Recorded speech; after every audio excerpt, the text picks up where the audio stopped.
seperti apa yang kita nyanyikan, inilah yang harus diketahui semua umat Tuhan.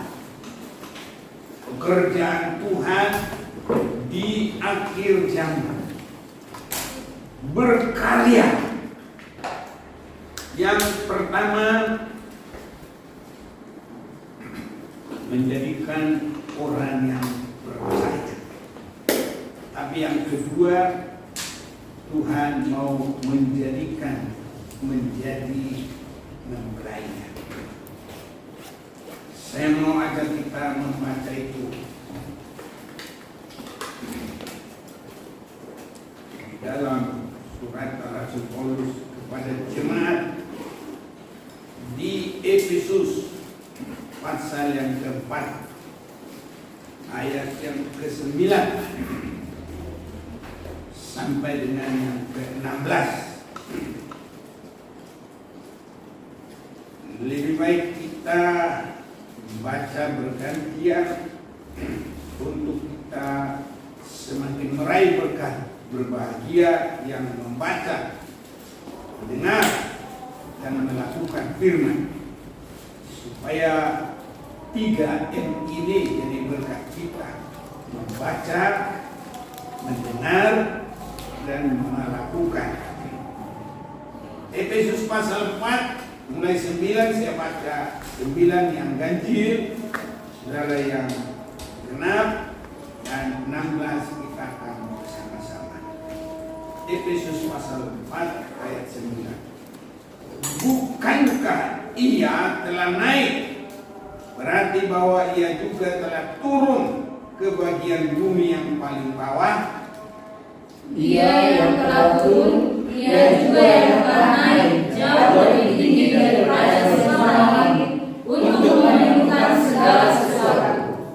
Dan ialah yang memberikan baik rasul-rasul maupun nabi-nabi, baik pemberita-pemberita Injil maupun gembala-gembala dan pengajar-pengajar, untuk memperlengkapi orang-orang kudus bagi pekerjaan pelayanan, bagi pembangunan tubuh Kristus, sampai kita semua telah mencapai kesatuan iman dan pengetahuan yang benar tentang anak Allah, kedewasaan penuh dan tingkat pertumbuhan yang sesuai dengan kepenuhan Kristus, sehingga kita menjadi anak-anak yang memahami oleh pemahaman pengajaran, oleh permainan palsu manusia dalam kebijakan mereka yang menyesatkan. tetapi dengan teguh berpegang kepada kebenaran, di dalam kasih kita bertumbuh di dalam segala hal ke arah Dia, Kristus yang adalah kepala. Daripadanya seluruh tubuh yang kami tersusun dan terlibat menjadi satu oleh pelayanan semua bagiannya, sesuai dengan kadar pekerjaan tiap-tiap anggota, menerima pertumbuhannya dan mengampuninya dalam kasih. Saudara-saudaraku, ini juga tadi yang kita sudah nyanyikan. Dan Tuhan berkarya di akhir zaman ini supaya apa yang kita baca ini terjadi. Tadi kita boleh perhatikan memenuhkan segala sesuatu. Ayat yang ke-10, ia yang telah turun, ia juga yang telah naik jauh lebih tinggi daripada semua langit untuk memenuhkan segala sesuatu. Memenuhkan segala sesuatu adalah pembangunan tubuh Kristus. Itulah memenuhkan segala sesuatu. Pembangunan tubuh Kristus. Dan di dalam Efesus pasal yang ke-5 tubuh Kristus itu adalah disebut gereja atau mempelainya Tuhan. Dalam Efesus 5 ayat 26, demikian juga suami harus mengasihi istrinya sama seperti tubuhnya sendiri. Siapa yang mengasihi istrinya mengasihi dirinya sendiri, sebab tidak pernah orang membenci tubuhnya sendiri, tapi mengasuhnya dan merawatinya sama seperti Kristus terhadap jemaat. Karena kita adalah anggota tubuhnya. Jadi kita anggota tubuhnya. Kristus adalah kepala. Jadi memenuhkan segala sesuatu adalah pembentukan gereja menjadi tubuh Kristus dan disebut mempelai Tuhan. Jadi tubuh Kristus itu disebut mempelai Tuhan. Jadi kenapa disebut memenuhkan segala sesuatu? Karena sebagai yang terakhir, yang ke-12 dalam Efesus pasal 4, untuk memperlengkapi orang kudus. Jadi ada dua bagian yang kita lihat, menjadikan orang kudus. Inilah pekerjaan Tuhan. Dan yang kedua, membentuk menjadi mempelai.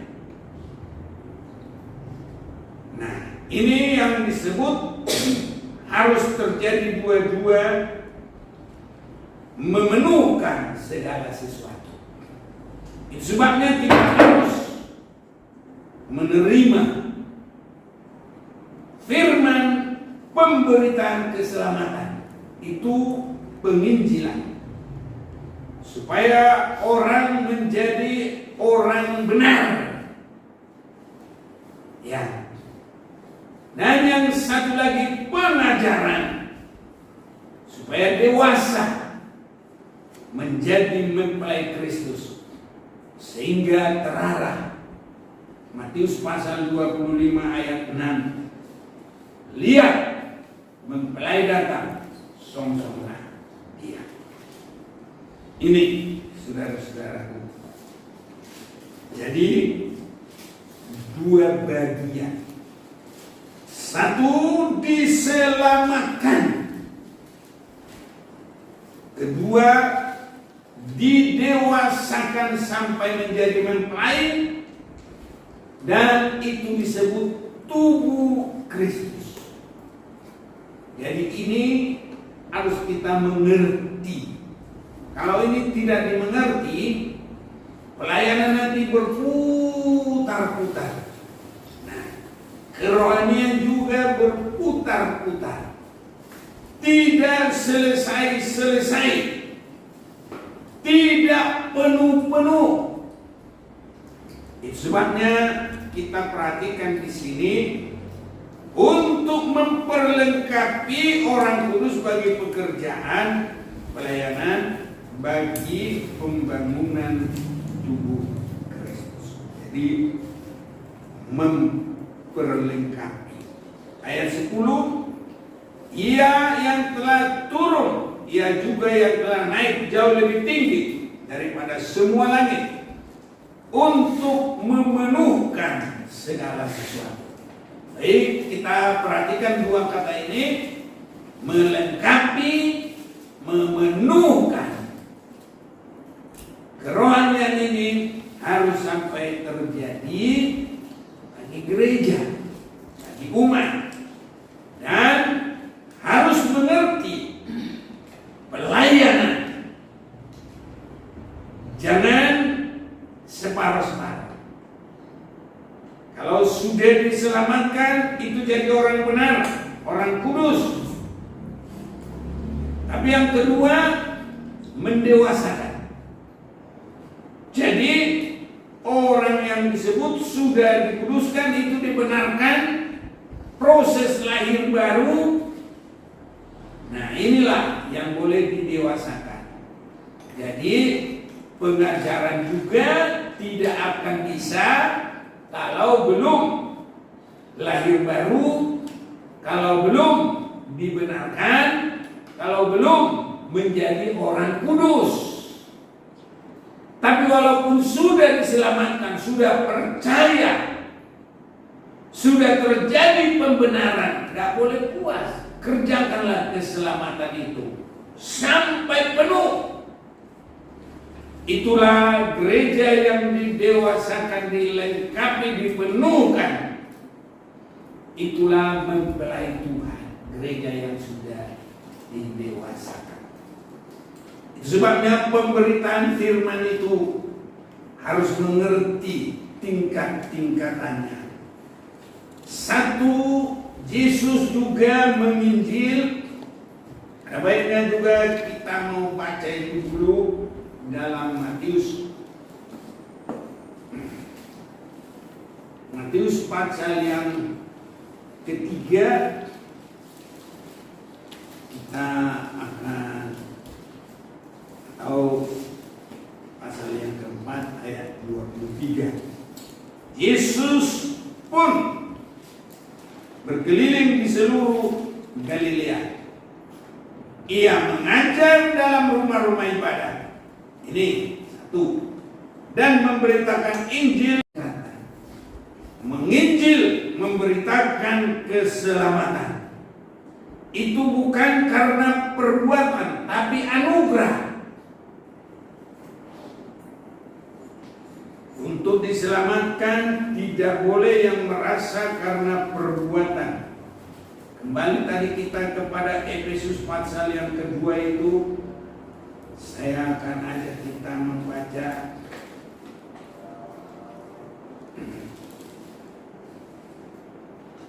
ayat yang ke-8.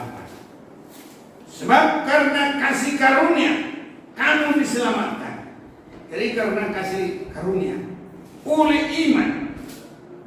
Itu bukan hasil usahamu, tapi pemberian Allah. Itu bukan hasil pekerjaanmu. Jangan ada orang yang memegahkan diri.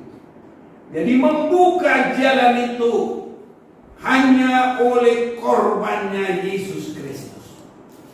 Dia turun dari surga, meninggalkan tahtanya, mengambil rupa manusia, dan dalam rupa manusia mengambil posisi sebagai hamba, mati tersalib dan dikubur.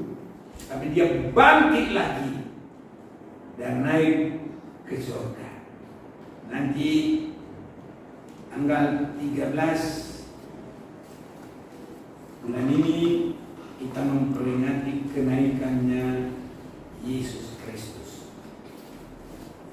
Dan bagi orang percaya di seluruh dunia, mereka akan memperingati itu. Jadi itu bukan hasil perbuatan. Tapi kalau tidak mengerti perkembangannya dan tidak mengerti posisi dua tingkat penyampaian firman, orang nanti semua dia pikir sampai masuk surga anugerah. Nah, sering sekali begitu. Sehingga nanti mereka berpikir, ya bolehlah berbuat dosa, bolehlah segalanya, toh nanti masuk surga anugerah. Mereka tidak mengerti. Anugerah itu adalah awal perjalanan, tapi nanti harus ditingkatkan. Kerjakanlah anugerah itu, kerjakanlah keselamatan itu. Dan ini yang menentukan nanti, saudara-saudara. Orang yang diselamatkan, tapi dia tetap berbuat dosa, hilang itu anugerah. Tapi orang kalau tidak mengerti, tahu saya sudah percaya, sudah diselamatkan, saya masuk surga. Banyak saudara-saudaraku iman orang Kristen yang demikian. Itu kita harus mengerti. Jadi menjadikan orang benar, atau itu disebutkan orang-orang kudus, itu hanya anugerah. Dan untuk kita memperjelas, kita baca juga surat Rasul Paulus kepada jemaat di Roma. Sebab itu, ini pasal 5 ayat 1, Roma 5 ayat 1. Sebab itu kita dibenarkan karena iman. Jadi percaya. Jadi pembenaran. Kita hidup dalam damai sejahtera dengan Allah oleh karena Tuhan kita Yesus Kristus. Jadi pembenaran itu cukup dengan percaya saja. Yesus yang sudah manusia, Yesus yang sudah mati, Yesus yang sudah bangkit, Yesus yang menebus dosa manusia, sudah. Itu pembenaran. Selamat. Tapi dalam Filipi pasal yang kedua, kerjakanlah keselamatan itu, ayat 12. Hai saudara-saudaraku yang kekasih, kamu senantiasa taat. Karena itu tetaplah kerjakan keselamatan dengan takut dan gentar. Bukan saja seperti waktu aku masih hadir, tetapi terlebih pula sekarang waktu aku tidak hadir. Karena Allah lah yang mengerjakan di dalam kamu baik kemauan maupun pekerjaan menurut kerelaannya. Jadi di sini sudah meningkat, bekerja. Tadi percaya, dapat anugerah, dapat keselamatan, dan sudah disebut lahir baru, sudah mendapat pembenaran. Tapi mengerjakan keselamatan ini, inilah yang kita sudah baca tadi dalam Efesus pasal yang keempat. Dilengkapi, digenapkan untuk menjadi tubuh Kristus, mempelai Tuhan, yang nanti menyongsong hari kedatangan Tuhan. Tadi saya sudah sampaikan itu, tapi biar semua kita baca dari firman Matius 25 ayat yang ke-6. Ada baiknya selalu berpondasi kepada firman, bukan tafsir-tafsir, tapi hanya dirangkai sesuai dengan tuntunan Tuhan, membawa bagi kita pengertian. Jadi bukan tafsir mana susunan firman Tuhan mengkehendaki kehidupan kita, dan disinilah kita harus mengerti. Matius pasal 25 ayat yang ke-6. Waktu tengah malam. Ini menunjukkan akhir zaman, dosa yang semakin meningkat. Biarlah yang jahat semakin jahat, biarlah cemar semakin cemar, tapi biarlah yang benar semakin benar. Ini dan meningkat lagi, biarlah yang kudus semakin kudus.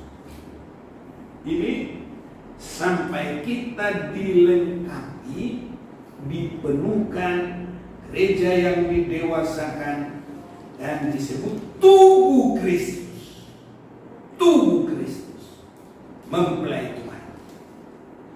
Kalau langsung mempelai, mungkin kita belum mengerti bagaimana tugas-tugas. Tapi kalau menjadi tubuh, itu lebih membawa kita kepada pengertian bagaimana kita. Sebabnya dalam Efesus pasal yang keempat, ayat yang ke-12, untuk memperlengkapi orang kudus. Tadi kita sudah baca dari mana dia sampai orang kudus. Oleh iman dibenarkan, oleh iman lahir baru, oleh iman menjadi orang yang dibenarkan. Kalau dibenarkan sudah diampuni semuanya. Sehingga seperti nyanyian kita, sejauh timur dari barat engkau melemparkan dosaku. Jadi takkan diingat lagi kekurangan kita. Tapi sesudah itu, inilah yang harus terjadi. Melengkapi orang benar itu atau orang yang sudah disucikan. Kalau sudah dibasuh oleh darah Yesus, disucikan, itu namanya kudus. Ya, kudus. Jadi berbeda dengan orang yang tinggal di Kudus kota. Kau tinggal di kota Kudus, ya beli rumah di sana, ganti KTP, mau jahat mau apapun, kamu orang mana? Orang Kudus. Penjahat besar pun, kamu orang mana? Orang Kudus. Di penjara dia penjahat besar. Kamu orang mana? Orang Kudus. Tetap orang Kudus. Nanti dia masuk di neraka juga. Kamu orang mana? Aku orang Kudus. Loh, kok orang Kudus masuk di neraka? Iya, karena itu bukan hidupnya yang kudus, tapi tinggalnya yang di Kudus. Jadi sesuai KTP-nya itu. Makanya kita nggak boleh Kristen KTP, saudaraku. Harus pengalaman. Nah, ini yang harus kita perhatikan. Ya Tuhan tolong kita, saudaraku, berpengalaman, dipenuhkan, dilengkapi. Bagaimana dipenuhkan dan dilengkapi? Sekarang kita lebih memperhatikan.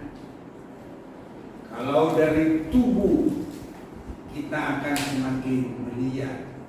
Kalau sudah disebut mempelai, seperti tidak ada lagi pelajaran untuk menjadi mempelai. Sudah mempelai. Tapi kalau tubuh Kristus, disitulah kita bisa mengerti banyak hal. Suatu waktu dalam permulaan Yesus masih di dalam suasana memberitakan keselamatan, ada seorang, kita akan membaca dalam Matius pasal yang ke-8.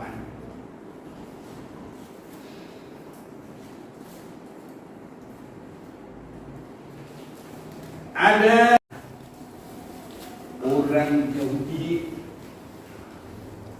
dan kalau ahli Taurat pasti orang Yahudi. Nah, orang Yahudi dan agama-agama Yahudi. Saya baca hal mengikuti Yesus 18. Ketika Yesus melihat orang banyak mengelilinginya, ia menyuruh bertolak ke seberang.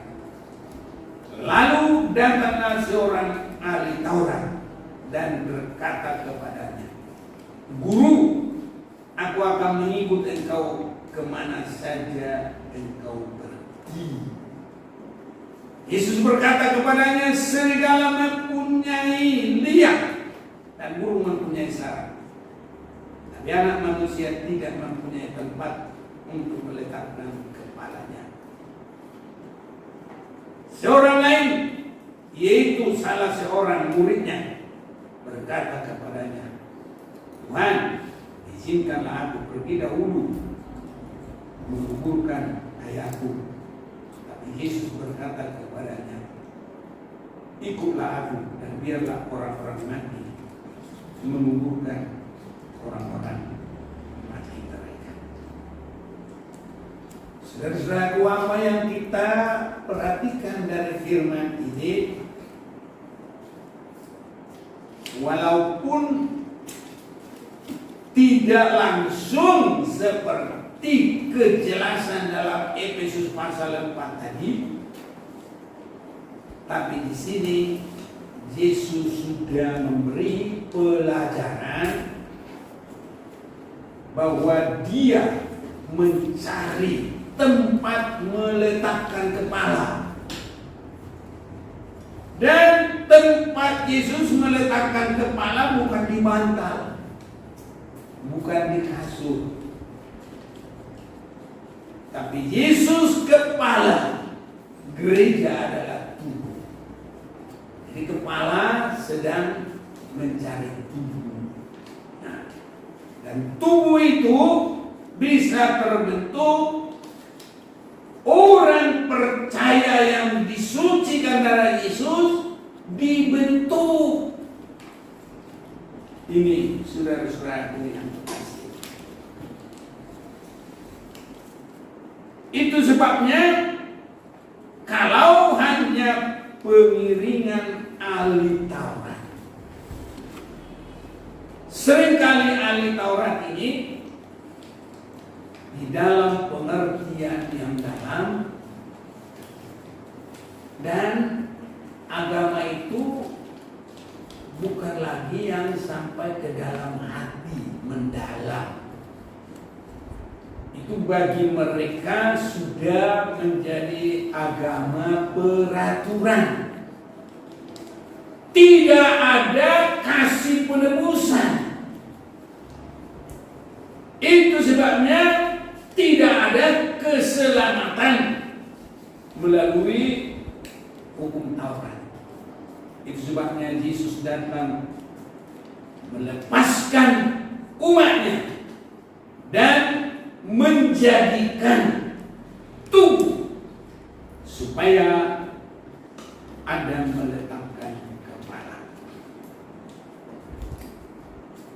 Pengiringan ahli Taurat sudah merupakan dalam ahli. Tapi kalau kita, saudaraku, sehebat apapun kita nggak ada yang bilang ahli. Sehebat apapun pelayanan kita, sehebat apapun kita akan tetap berkata itu hanya kemurahan Tuhan. Kami ini hanya mengerjakan apa yang kami dapat lakukan. Tidak ada yang bisa berkata ahli. Ya, ini saudaraku. Dan karena dia merasa ahli, tidak mementingkan pengalaman pribadi. Itu sebabnya kalaupun kita disebut agama Kristen, itu untuk umum. Tapi yang harus nyata adalah pembaruan pembenaran, pengalaman dalam pembenaran, pengalaman dalam lahir baru.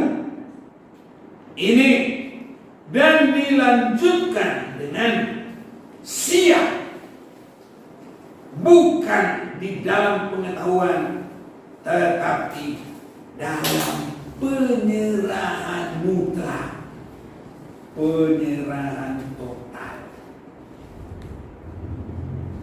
Ahli Taurat, saya baca tidak ada yang menyerah sungguh-sungguh total. Justru Nikodemus yang sudah hebat untuk percaya saja susah. Yang lain tidak ada, saudara-saudaraku. Justru malah berbeda dengan Cornelius yang bukan orang Israel. Dia boleh percaya, dia boleh bersukacita, dia boleh berserah sungguh-sungguh kepada Tuhan. Tapi ahli Taurat tidak.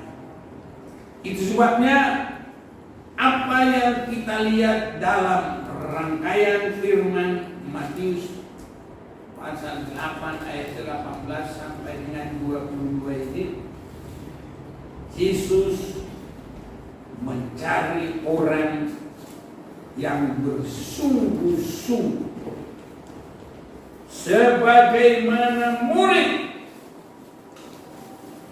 Murid itu percaya, mengikut, berserah, tekun, bersungguh-sungguh sampai akhir. Itu sebabnya seorang lain, yaitu salah seorang muridnya, ini sudah murid saudaraku, tapi masih terikat dengan hal-hal ya, keluarga itu bukannya tidak penting, tapi harus seperti murid. Tahu, kita baca dulu Matius 19 untuk jadi perbandingan. Dan ini saudaraku untuk siap dibangun menjadi tubuh Kristus. Pasal 19 ayat 27, lalu Petrus menjawab dan berkata kepada Yesus, kami ini telah meninggalkan segala sesuatu. Kiranya Tuhan tolong kita mengerti ini, dan sesuai penyerahan kita dituntun, tapi Tuhan ingin kita dilengkapi. Apa yang lengkap, yang bisa dilengkapi, berani meninggalkan segala sesuatu dan mengikuti Engkau. Tadi bukan berarti tidak bagus saudaraku. Dia bilang ayat 21 Matius 8 tadi, seorang lain, yaitu salah seorang muridnya berkata kepadanya, Tuhan, biarkanlah aku pergi dahulu menguburkan ayahku. Bukannya tidak perlu, saudaraku, perlu. Tapi kita lihat tingkatan yang mau jadi masuk dalam pembentukan tubuh ini harus seperti murid itu segala-galanya. Kiranya Tuhan tolong kita. Saya juga saudaraku, kalau merasakan ini, kadang ya kita tidak berani menyampaikan. Tapi kalau kita tidak sampaikan firman Tuhan, nanti saya itu bagaimana kita melaksanakan, ya itu sudah terserah kita, saudaraku. Ya, kalau saya sampaikan, ya biar kalau kita berserah, berarti kebenaran ini sama seperti kita langsung mengerti perkataan Yesus. Matius 8 ayat 21, seorang lain, yaitu salah seorang muridnya berkata kepadanya, Tuhan, izinkanlah aku pergi dahulu menguburkan ayahku. Yesus berkata kepadanya, ikutlah aku, dan biarlah orang-orang mati menguburkan orang-orang mati mereka. Saudara-saudaraku, apa yang kita perhatikan di sini, supaya kita semakin mencapai seperti Matius berkata, dan Petrus di dalam Injil Matius, kami ini telah meninggalkan segala sesuatu. Jadi tadi murid yang tidak berani meninggalkan segala sesuatu, tapi ini murid yang berani meninggalkan segala sesuatu. Inilah saudaraku bentuk dari tubuh. Karena tubuh itu semua tergantung dari kepala, gak boleh pisah, dan semua pergerakan tubuh ini diatur oleh kepala. Nah, ini tubuh saudara. Jadi kita bisa mengerti pembentukan tubuh Kristus itu seperti apa. Nah, di sini baru nanti bisa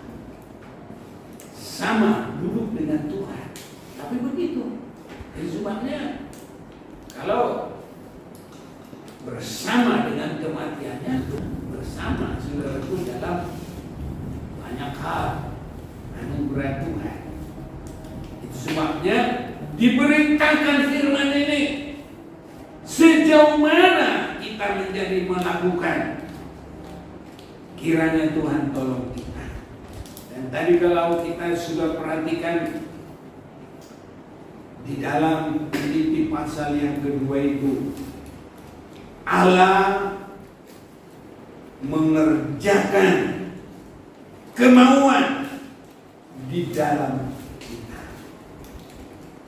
Kalau Farisi ahli Taurat, saudaraku, dia pun dikerjakan, tetap aja dia sudah terbiasa, sudah ibarat karat sudah menebal, tidak bisa lagi dibasuh, tidak bisa lagi. Itu sebabnya dalam Filipi 2 ini, karena Allah, ini ayat 13, karena Allah yang mengerjakan dalam kamu baik kemauan maupun bekerja menurut kerelaannya. Apa itu mengerjakan keselamatan? Meningkatkan dalam pembentukan tubuh Kristus. Kemana kepala itu ya pasti situ, tubuh. Kalau ada kepala nggak ada tubuhnya, orang pada takut, saudara. Kalau ada juga tubuh nggak ada kepala, orang pada takut. Tapi karena lengkap kepala dan tubuh, nah indah, saudara-saudara. Bisa bercakap-cakap, bisa bersekutu, bisa banyak hal. Tapi kalau cuma kepala, gelinding, nggak bisa, nggak ada kaki berjalan. Dan tubuh kalau nggak ada kepala, ya langsung mati. Nggak putus pun kepala itu, hanya digorok lehernya, ya mati, saudaraku. Kepala masih di situ lengket, hanya darahnya aja yang tidak bisa keluar, mati. Itu sebabnya pengiringan tubuh dan pembentukan gereja yang dilengkapi itu menjadi dia kepala, kita tubuhnya. Tadi kita sudah baca dalam Efesus itu. Saya mau ulang baca ini, saudara-saudaraku. Ya Tuhan tolong kita. Ayat 29, sebab tidak pernah orang membenci tubuhnya sendiri, tapi mengasuhnya dan merawatinya sama seperti Kristus terhadap jemaat, karena kita adalah anggota tubuhnya. Kesanalah semua kesehatian, dan kesehatian boleh terjadi kalau semua kesatuan hati kita dibentuk menjadi tubuh. Bagaimana itu boleh terjadi? Kita mendengarkan firman, pengajaran dari kepala. Itulah pembentukan. Kalau ada di dalam satu kumpulan,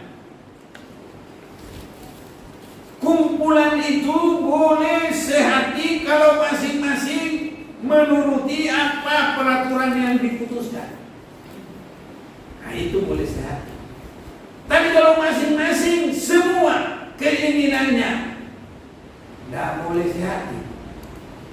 Jadi kita ini sehati kalau semua hanya terhadap Kristus kepala. Di situ kesehatian. Kalau masing-masing harus begini, harus begini, harus begini, kacau semua. Harus menurut aku. Semua kita harus mengarah kepada kepala. Karena segala sesuatu adalah dari kepala. Firman Tuhan ini juga kalau ini bukan dari Kristus, kita juga kacau, saudara. Tapi kalau firman Tuhan ini kita baca, kita perhatikan, dan ada roh Tuhan menimbang dalam hidup kita, kita rasakan benar-benar ini terjadi untuk melengkapi, untuk menyempurnakan di akhir zaman. Dan kalau kita semua terarah ke sana, yaitu kita nanti satu, saudaraku. Kristus kepala, kita adalah tubuhnya. Sebagaimana kita dalam tubuhnya, ya masing-masing jangan iri. Semua itu dalam porsinya. Saudaraku, kadang-kadang di sini masih sulit, belum bisa. Ya, kalau jari kaki nanti, saudaraku, suka ngiri, aku nggak pernah kelihatan. Sudah kecil lagi paling bawah, dibungkus lagi sama kaos kaki. Habis itu dibungkus lagi pakai sepatu. Aku nggak pernah kelihatan. Tapi biarpun nggak pernah kelihatan, kalau jari kaki yang paling kecil itu sakit. Semua juga sakit, saudara. Itu sebabnya biarpun itu kecil itu nggak boleh main-main. Jadi biarpun tidak kelihatan, ya sudah, masing-masing di dalam pekerjaannya. Semua kita, biar kita mengerti posisi. Karena tadi kita sudah baca, masing-masing semua pekerjaan pelayanan bagi pembangunan tubuh Kristus. Jadi semua dalam posisinya. Ini saudara-saudaraku, sampai kita semuanya nanti ya rapi tersusun. Itu sebabnya, tetapi dengan teguh berpegang kepada kebenaran. Nah inilah, kalau kita berpegang kepada kebenaran itu menjadi tubuh, dan tubuh itulah satu. Jadi harus kebenaran firman, kebenaran Tuhan. Bukan kebenaran satu organisasi, satu gereja. Bukan kebenaran perorangan, individu. Tapi harus kebenaran firman Tuhan. Kepadanya semua kita harus berpegang. Dalam kasih kita bertumbuh dalam segala hal ke arah Dia, Kristus yang adalah kepala. Daripadanya lah seluruh tubuh yang rapi tersusun, diikat menjadi satu oleh pelayanan. Semua bagiannya sesuai dengan kadar pekerjaan tiap-tiap anggota. Menerima pertumbuhannya dan membangun dirinya dalam kasih. Memang saudaraku, kalau posisi kaki, ya cuma jalan. Ya, sesuai dengan perintah kepala. Kalau tangan, memegang, narik, nggak pernah dia merasakan enaknya makanan. Cuma masih ke mulut aja. Yang enak-enak hanya lidah, goyang, saudaraku. Lidah, goyang lidah. Tangan biarpun semua makanan dipegang, nggak tahu dia merasakan. Karena itu bukan itu. Sebabnya semuanya kita, saudaraku, harus semakin memandang hanya kepada Tuhan, pembentukan tubuh Kristus. Apapun, biar kita semakin sehati, semakin indah. Semua itu menopang satu dengan yang lain. Tidak boleh berkata, kamu tangan enak.